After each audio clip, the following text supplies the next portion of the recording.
Hello guys, mga kastragis. Gwapo kayo mong luto karon oh. Hindot kayo. Oh. Muna luto sa probinsya. Amo ang kinadakan na nadakan na mo mais nga bugas. Diba? Hindot kayo na. Samot na kayo na utan. Ayun. Oh, ay nawala ba yung utan dito? Asa ba yung utan? Dito. Ayan. Ayan oh. Ginataang kalbasa at saka munggo. With tangkong. Oh, pangimagas, bulad, balo.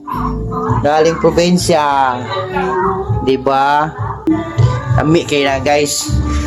Muna yung pinakanindot nga sudan sa probinsya. Tapos mais ang sudan o ang luto. Tapos ang sudan kay humay, humay ga bulad. Di ba? Atik-atik lang ba?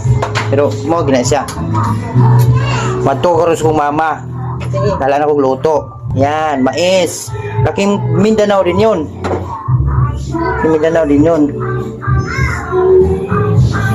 Ang ubang tawa ni lamin na diri sa Manila, pipila lang na dili mukhaw na ning mais.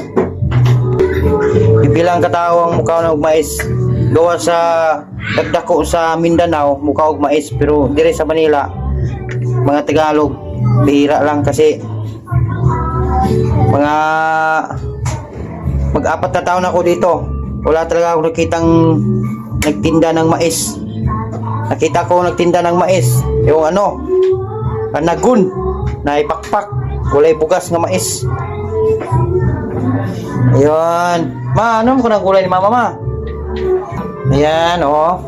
Sarap niyan. Ako. Ayan, gulay. Sarap niyan.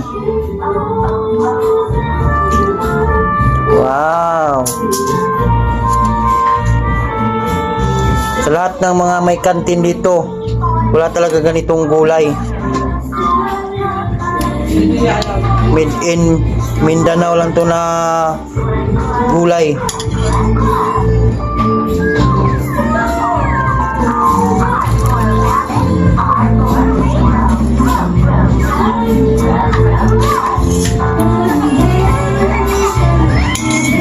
Ano yung ano ma? Tuyo. Bulad. May suka na to?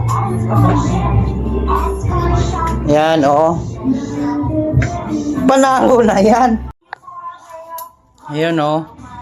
Mais. Ano kayang lasa niyan? Kumay ang kinain mo? Hindi ka pala kumain ng mais? Kumain, sayang yung Ha? bahaw. Naku. Paano na yung mais? Ako, ayaw ko pa naman kumain ng mais.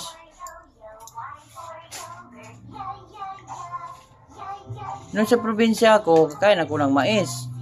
Mindanao. Manila na ito eh. Manila na hini. Maghumay na kita.